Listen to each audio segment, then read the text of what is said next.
It might only be week 5 of the Massachusetts high school football season, but it already has a playoff-like tinge. The leaves are turning to gold, and oh, by the way, we're in the teeth of the Tri-Valley League schedule.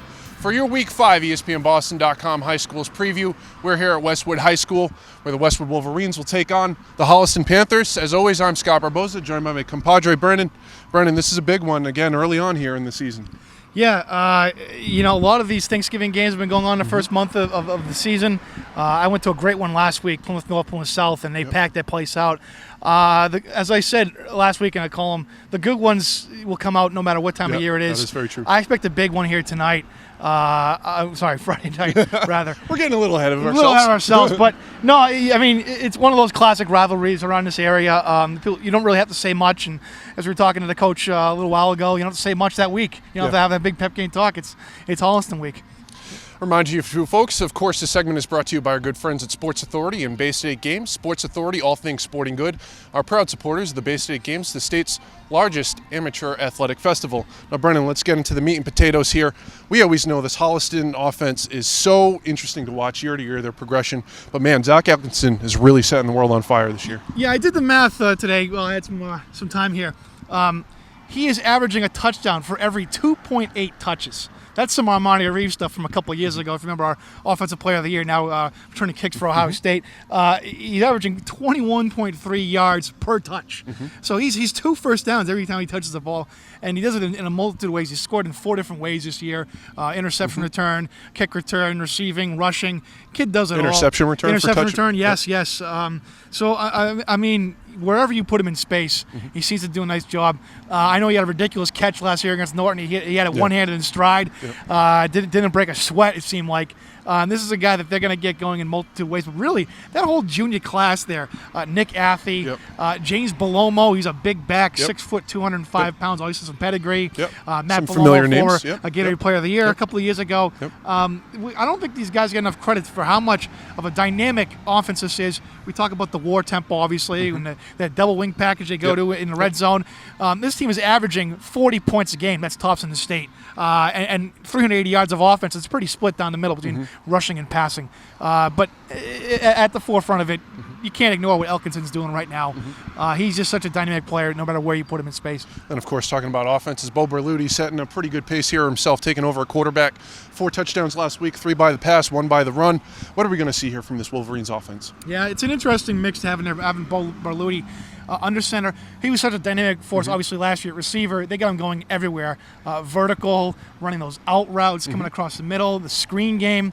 I think having that kind of a balance, being able to be implemented all over the field has helped him at quarterback. You've seen a lot of times where a wide receiver will move into the quarterback position at all levels, really.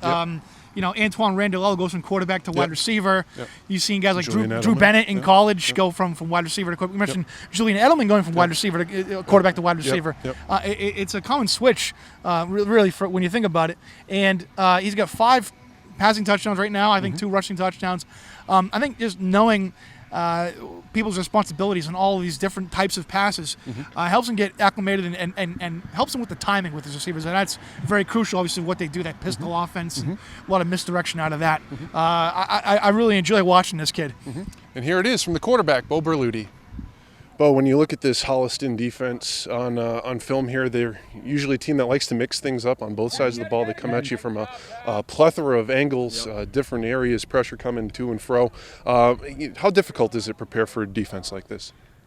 Oh, it is pretty difficult. I mean, we have a great coaching staff, and they do a good job of breaking things down. But it is, especially when they're, like you said, coming at you from a bunch of different angles, bringing different guys, supplying pressure from a bunch of different angles. It's tough. We're just going to try and simplify it and, find holes where we can. Now, kind of an interesting story. I know you played quarterback earlier, freshman level growing up, but obviously you and your brother here have been a huge part of this offense here the last couple of years, but shifting to the quarterback position this year. What kind of an adjustment has that been like for you as somebody, as a wide receiver that knows the offense, but now, seeing it from a different perspective? That's exactly what it does. It provides a different perspective on the position, on the offense. I mean, you're able to you're able to see things from a wide receiver perspective, and then play through a quarterback's perspective, so it helps you out knowing where the receivers are going to be and knowing where you actually prefer the ball if you were playing wide receiver. So it provides just some different little advantages because I know both parts of it. Does coming from a receiver's perspective, does that help you as a quarterback working within the same kind of offense, knowing when exactly they're supposed to come out of their breaks, things like that? How does that help you from that position? It's actually very helpful because especially with, like you said, the offense is the same, so I'm able to know like at what depth they're supposed to be at when they're coming out of breaks, just certain little nuances. If it's a certain defense, they're supposed to adjust and do some different things, so it makes it a little bit easier to know because I'm coming from that position, so I can just have that knowledge in the back of my head as a quarterback.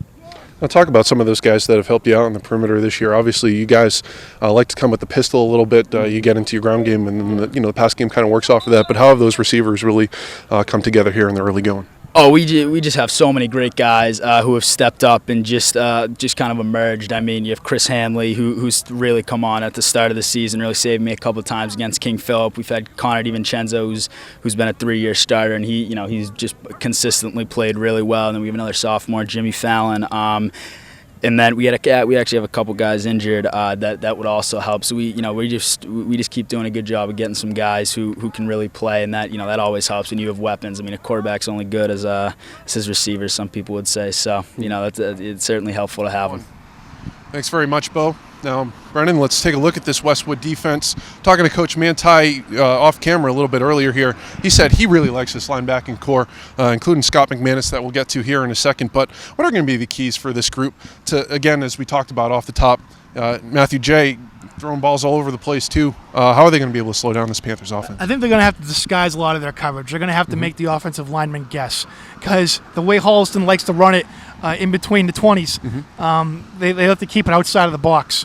So you're going to have to sugar some gaps here and really make them guess where the pressure is coming from. I think they're going to have to mix it up, with as far as their coverages.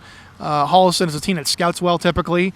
They really have things down pat, and running such an exotic defense as well, I think helps it at benefit as far as identifying that and breaking down and the tendencies and whatnot. They're going to have a pretty unique package here, I think, to really slow down Holliston. I know people look at their schedule and say it hasn't been the most competitive, but this is Holliston year in, year out. Yep. They're one of the most competitive teams on the TVL and Eastern Mass for their division overall. And the skill here, it speaks for itself. They're going to have to really make them second guess here. Yeah. Here's the Wolverines' defensive perspective from senior captain Scott McManus. Now, Scott, you look at this Holliston offense. They like that war pace. Very confusing kind of scheme for teams that are seeing it for the first time. You guys obviously are familiar with it in league play, but does it still, are there elements of surprise that you see every time you come out against these guys? Oh, I mean, definitely. Holliston's a real good club, so it's tough to prepare for them, but we have a great coaching staff. They really watch hours and hours and hours of film, so I think that we have these guys pretty well scouted, and we'll see come Friday night. We were talking to Bo a moment ago, and he was talking about how everybody really at the school gets up for Holliston week. I know it's still in the early season here, and with the playoff scenario, you kind of have a condensed regular season here. But does it make it a little bit different, given that it's one of the earlier league matchups of the season? We're excited. Obviously, Westwood and Holliston, that goes back real far, and there's obviously a lot of animosity between the two towns, and so it's always a real fun game for us, real fun game for them. And I don't think anything of it. I think it's just another obstacle in the road to state, and so both teams are trying to get it real far, and it'll be a good contest. You and the linebacking core coach, talking to him off camera here a little while ago, said he really likes this linebacking core. Talk about some of the guys that play alongside you and what they've really contributed so far this year. Oh, well, Thomas Radnich, I got to tip my hat to him. He comes off a torn MCL last season, out for 2 weeks, and he's right back playing on it. The kid's tough as nails, so I love playing next to him. It's our second year together, playing next to each other in middle backer, and then we've had big people step up, so like Brendan Patterson, he's a sophomore, and he's really stepped up for us. And Drew Adams, he's a junior, he's switching positions all the time, but he's a versatile athlete, so he can come in and just really help our team. Now, you look at Holliston teams in the past, do you think, primarily a run-type offense, but now Jay's been putting up some pretty big numbers on the early going here. How much, with their increasing, penchant for going to the pass here. How does that change things up defensively from what you might have seen from them in previous years? Well, it definitely adds a new element for us, to defend against that. You don't usually see a lot of heavy pass offenses in high school. It's usually primarily run. But, Holliston does a good job at running and passing. So they're definitely going to be a tough test for us. But, I think that we can definitely defend it, hopefully. We have them pretty well scouted. And so I don't really have a permanent answer for that one. But, yeah. Thanks very much, Scott. We're going to get to Dan Roach here, the running back for the Wolverines, in just a minute here. But, Brendan, we've talked about this almost ad nauseum in the last couple of years or so because it's just been propping up all over the place. Westwood, again, another team that's traditionally run the spread here. But also, as years have gone on here with Coach Manti, they've kind of come into more pistol looks. Another one of these teams across the state that are adopting, one of football's more popular offenses. It's a popular thing now. You've seen it trickle down from the pros right into the high school level. Plymouth South probably the most visible benefactor of that. They switched to that last year and had their most successful season. Take a look for that coming up too later absolutely, on. Absolutely. Lowell has had success with it in the past. Running that Dana Holgersen style, but with a blur tempo similar to Oregon's. It really gives them a different kind of direction. Having a different depth for the running back gets them downhill at a much quicker pace from the line of scrimmage. Also, when they go to that diamond package, with the two fullbacks or the half diamond, with the fullback offset. It brings some misdirection. It allows you to make a lot of wham blocks, and it's a term that we like to use there with our friends from Norwood. But it gives it a whole different element that people aren't accustomed to seeing, especially where it's still kind of new and not everyone's running it. It gives them something different to look at when they're scouting and potentially some difficulties. And of course, the Wolverines will be trying to run that to perfection against a very complicated and tricky Holliston defense. Here's Dan Roach, senior running back and safety. Dan, I know you guys are thought predominantly as a spread team, but you guys have kind of worked in some pistol works here more recently.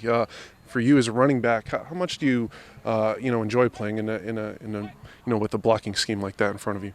I love it, the way we try to spread the field out, open some lanes up downfield, look for a one cut, then get upfield. I think it really enables us to get a lot of yards on just one run each time. I think we're averaging about like 5 yards a rush this season from Bo, myself, and Drew, our fullback. So I think the line's doing a great job with the blocking schemes we have. Talk about some of those offensive linemen. Obviously, playing his own blocking scheme. Look for, probably a little bit more athletic linemen. How do the guys that you have up front kind of help and aid what you guys are doing in the ground game? Our linemen might be some of the best athletes on the team. I know a lot of them think they could be skill positions, but we still stick them on the line. Like our two guards pull quicker than some of our receivers do, so that's really essential to what we do, getting outside on the counters and tosses and things like that. And then Bo, obviously moving from wide receiver to quarterback this year. How much have you seen him grow even from preseason and to huge week 1 win against Needham right out of the box? How much has he grown within the offense here? He's played quarterback through Pop Warner all those years, but first time at varsity is a whole different animal, a whole different game, and I think he's really been mature about that switch. I know he loved playing receiver, but I think he loves playing quarterback there too, and he has a really good handle on the offense and all the routes, playing receiver, moving to quarterback, so I think it was a good switch. I think he likes it a lot. Now, on the flip side of the ball here, playing safety, obviously a critical position. In Holliston, they're coming at you from all angles here, but seem to be been going more to the passing game here in recent. How does that make their ground game all that much more difficult to stop? And what'll you be keying on this weekend? They're good in all facets of the game, so you got to be prepared for everything. So. I know that they try to get you off balance by throwing a lot of balls over your head and running up the gut.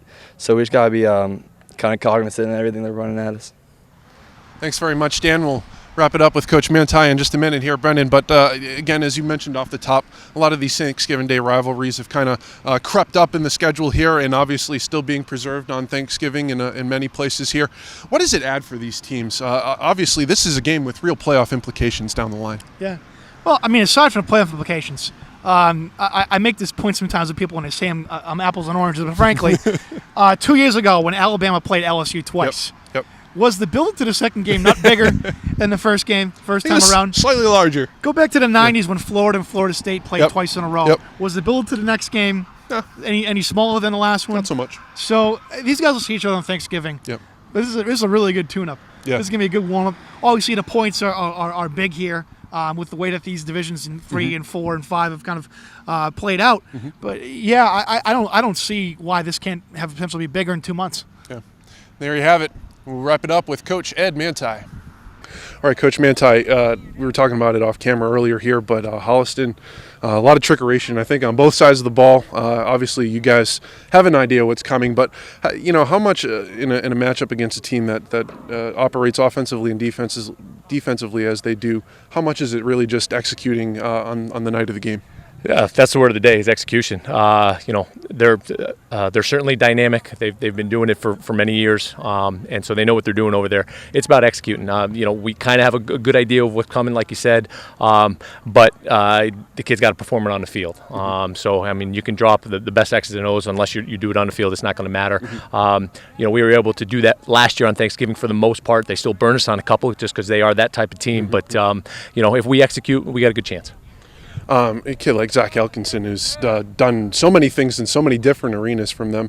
I think the offense really feeds off of him and what he's able to bring. When you guys break down the film this week, what do you really think is the key to stopping that offense and what they do? Execution, certainly. From a defensive standpoint, let's not give up too many big plays. Make them earn something. Last year they threw a 75-yard touchdown pass on us, and we got to make sure that doesn't happen. Make them earn everything that they're going to get. Tackle in space, that's big. They're going to get guys out, and they're going to complete some passes. You got to be able to tackle guys. And then up front is put some pressure on the quarterback. If he's sitting back there and has all the time in the world to throw, it's going to be a long day for us. We got to put a little pressure on him. Now, we talked to Bo earlier here and his evolution from wide receiver to quarterback, presumably maybe back to wide receiver at the next level. What is he, how far along has he come in the early going from preseason to that week 1 win against Needham? That was, one of the more really big results of that weekend. How have you seen him grow week by week here? He works on the things he knows he needs to work on. Last year as a receiver, he'd be out here running routes, all day long and perfecting that skill. Now he's out here throwing the ball, and he's working on his footwork, and we talk a lot with him about his rhythm as far as his footwork in the pocket, his rhythm as far as throwing the ball on time, and that's what he's been working on a lot, and that certainly helped him. His best attribute is his head. He's a football kid. He knows he understands coverages, he understands fronts, he about 3 plays ago, he was telling our right tackle what to do. So, you get a kid like that, that's the guy you want at quarterback. And like I said, that's his best attribute is his head. And finally, I guess the X factor for Friday night's game is this is Holliston. It's a huge TVL game. Obviously, with the playoff system, you get it a little bit earlier here in the season than is customary. But what kind of intangibles does that come in, and what the atmosphere will be like here on Friday? I mean, it's going to be great. We're looking forward to it. I'm certainly sure they're looking forward to it. Anytime you get a chance to play that type of opponent in a meaningful game this early in the year, it's great. It's great for the kids. It's great for the fans. That's why you guys are here. So we're excited about it. It makes my job easier because I don't have to give a pregame speech. The kids kind of know what they got to do and what they have to do, and so we're excited for it, and should be a lot of fun. Thanks very much, Coach. And of course, we wrap it up with our favorite portion of the week. It's Pick-A-Rama. What do you got? Oh boy. Oh Nelly. Here we go. Big slate again here, folks. Of course, a huge Friday of, again, a lot of playoff implications here. We're really condensing the schedule here. We're getting into the meat and potatoes of it. Let's start it out in the Atlantic Coast League with Plymouth South and Dennis Yarmouth. Yeah, I think Plymouth North laid out a pretty good blueprint for how to stop DY. Interesting point. Yep. Yeah, I mean, that was a team that really caught fire in that first week with that upset at Barnstable, and now you see the implications of it when Boston knocks out the number 1 team in the state like they did last week. But I think Plymouth North laid out a good plan for them. I've said in the past, these spread offenses, while exotic in nature when they're running really fluidly, they're also brittle. When things all go right, you can get them unraveled pretty quickly. That said, I think DY has learned a few lessons from that Plymouth North game, and they're going to make it competitive. However, I just don't see them stopping Dylan Ox. I know he's a little banged up, but, boy, you're going to have to take out both his legs to get him off that field.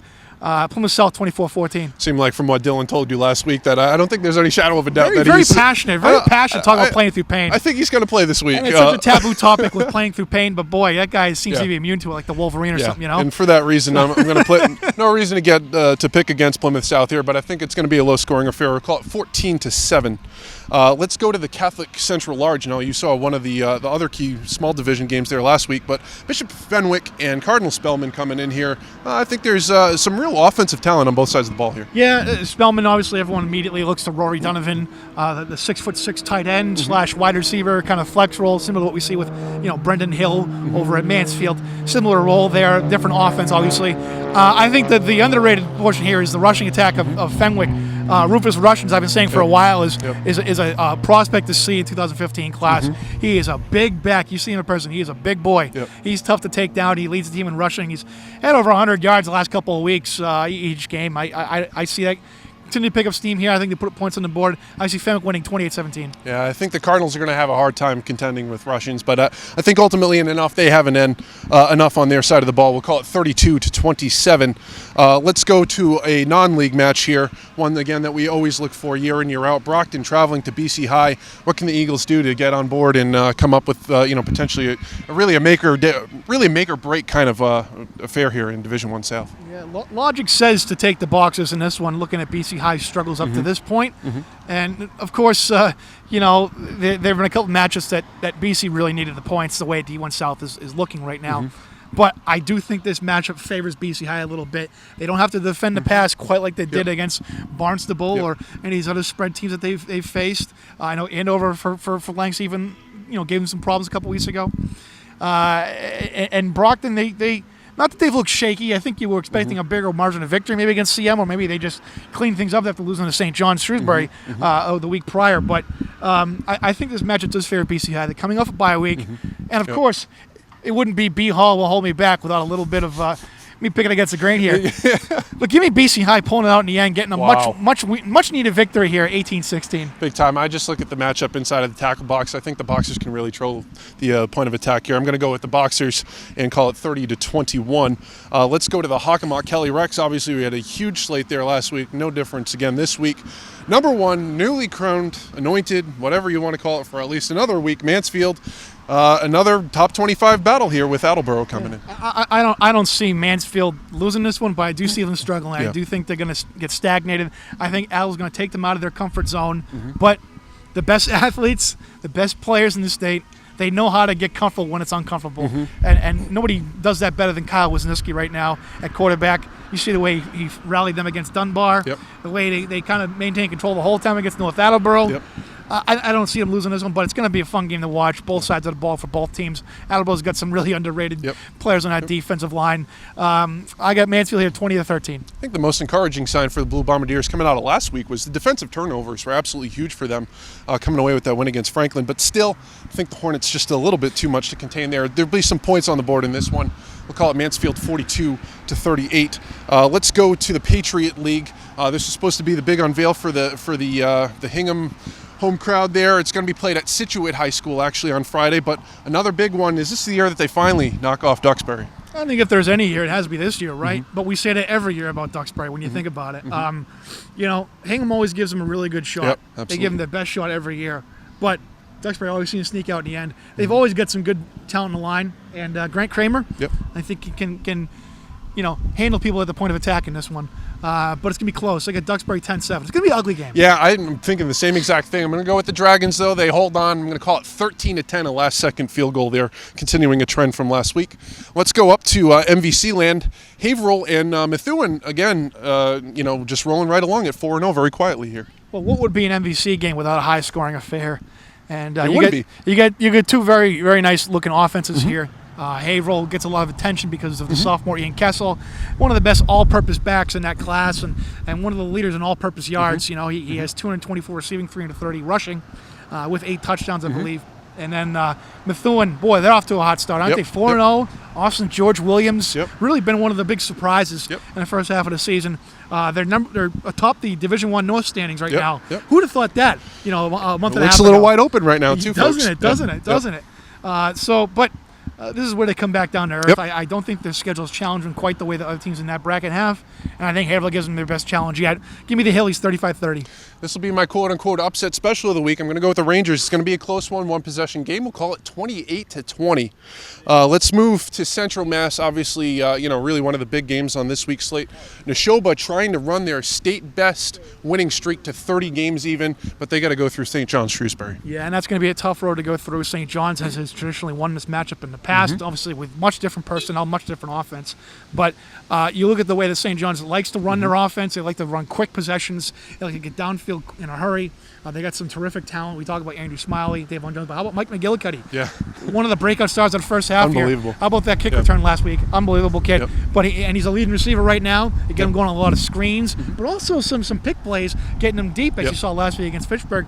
There's too many things in play here, but their offense is going to give them a lot of possessions, so it's going to be a high-scoring affair. Give me St. John's 40-30. Yeah, I think it's going to be bend but don't break defense here for the Pioneers. They'll hold on just ever so slightly, 34-28. Now the big one this week out in Western Mass, this really could be our game of the week here. Long Meadow, Springfield Central. This is really, who's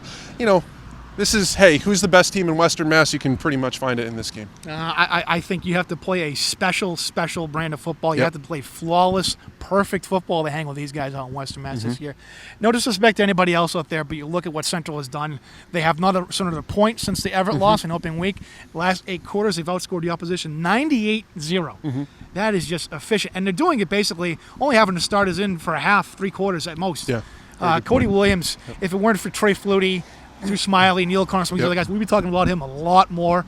He's one of the best pure throwers in Western, not just Western Mass, but the whole state, really. And we've talked a little about Juwan Lins, but Malik Johnson, another breakout star, 278 receiving yards in 3 games. Daquan Clemens is going to be the difference here. Day, as they call him over there. 5'8", but boy, is he just a wrecking ball. I mean, you saw some of his hits. He laid on Lucas Dennis, Lubin Figaro the first week. These kids play fearless. They got something to prove. They've won the last 3 of 4 against Longmeadow too. They've become their foil. Where Longmeadow's usually dominated in years past, tables have now turned. If there's any year to beat Longmeadow, it's this year because I think they got some talent coming up in the next few classes. But right now, give me Central 35-21. I thought it was very interesting on Sunday night during our live chat. People were kind of exasperated about the quote-unquote demise of Longmeadow football. But I think it's greatly exaggerated. Hey, I mean, when you win a Super Bowl every year, I mean, folks, they just don't fall from the sky. Obviously, says to what Coach Roscoe. Auburn's going to do the same thing. Yeah, exactly. But Mark Wright is leading Central Mass in rushing right now. Absolutely. These things happen. Yeah, I don't think the Lancers are done, but I just like Central a little bit more in this one, so don't think the sky's falling here. I'm going to call it for the Eagles, 21-14. Let's get into Saturday a little bit here before we come back with our game of the week. Another key one in the Bay State with Walpole traveling to Wellesley. This one has upset written all over it. I mean, look at Wellesley. I think a lot of us are expecting a closer game against Natick. Flutie just doesn't seem who he has as a target anymore. He's just going to pile up the yardage no matter how. But John Faduli, a bit of an underrated quarterback in that league, and Wellesley's offense. You saw the way Needham, kind of some of those spread-oriented looks, gave Walpole such fits all over the field. I think they're going to be in for trouble here. I really do, but I think it's going to be a shootout. I think Walpole's a little bit more prepared than they were against Needham for this one. But give me Wellesley in an upset, 31-28. I'm looking at the Raiders' defense here, and you talked about creating a template for beating a team. I think Needham might have given the book a little bit on how to slow down that Rebels offense there a couple of weeks ago, particularly with Moriarty out there, obviously. But I'm going to go with the Rebels. I think it's going to be a one-possession game, though. We'll call it 16-10, a very, very tight affair. Also, on Saturday afternoon, we go to the Catholic Conference, Catholic Memorial, traveling to Xaverian. Xaverian, obviously, after the big loss down there on the Cape last week. How do they bounce back? Yeah, I think they have a few things to sort out after that one, but let's give credit to Barnstable here. They are well conditioned. They have really come around since the DY loss. They cleaned up a lot of stuff, and at cornerback, I think they have the best cornerback tandem in the state right now. No disrespect to anybody else. Derek Estes is a breakout performer in the first half. But that aside, bit of a loss there with DJ Spurzl being lost to injury.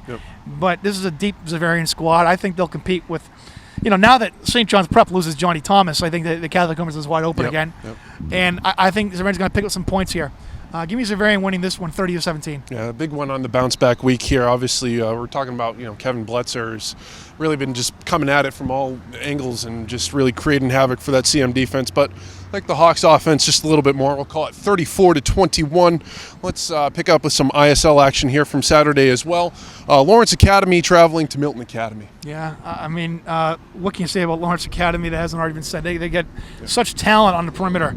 And I think they can really exploit a lot of things here against Milton. I know Milton's off to a good start, but I just like what LA has in the bag a little bit more. Give me LA 20-10. Yeah, Mustang's been really running the ball really well. I think this is going to be a close one, though. Justin Yoon field goal will be the difference. We'll call it 23-20. Our favorite kicker. He's pretty special. Getting some looks from Stanford apparently now. Take a look at Governors and St. Seb's. Yeah, that was an impressive win by St. Seb's last week against Roxbury Latin. No two ways about it, but... Gee, is anybody going to knock off Governors this year? I feel like they've gotten people's best shots so far this year, and they've withstood them pretty much with ease. Give me the Governors 27-17 in this one. This is the week, Brendan. This is the week. Oh, boy. Arrows with the upset going in. I'm going to call it 14-10. It's going to be a big one. And then, of course, that brings us to our game of the week. Back here at Westwood. Holliston, Westwood. What do you got, Brendan? On paper, this is a pretty even match. For everything that Holliston has put up offensively. Westwood is really running well, and their schedule speaks for itself. The win over Needham, playing KP to the wire, and a 7-0 loss. Boy, that sounded like a slobber knocker. And I think Holliston is in for a battle here. But, they seem to be able to nip things in the bud. This offense, the tempo and the dramatic change in tempo at times has confused a lot of teams. And their skill position players, as always, are among the best in the TVL. I think in the end, they just got a little bit more in the tank than Westwood. I know I use that term verbatim, it seems like, but it's the case here. But it's going to be a close one. Give me Holliston 28-24. I'm going to go with the Wolverines here. I really just think, again, coming off week one against Needham, I don't think really anybody saw that one coming into the preseason anyway. Obviously, Needham, a top 25 team. And then King Philip, that might have almost in some ways been more impressive, the way that they were able to shut down that KP rushing attack that Joe Johnson's been running over absolutely everybody else in the state. I'm going to go with Westwood here, and we'll call it by a score of 31-27. So, of course, that's going to make it a close here for week 5. And, of course, catch Brendan out in Western Mass. I'll be here on Friday night. But for now, I'm Scott Barboza for Brendan Hall. We'll see you next time on ESPNBoston.com High Schools.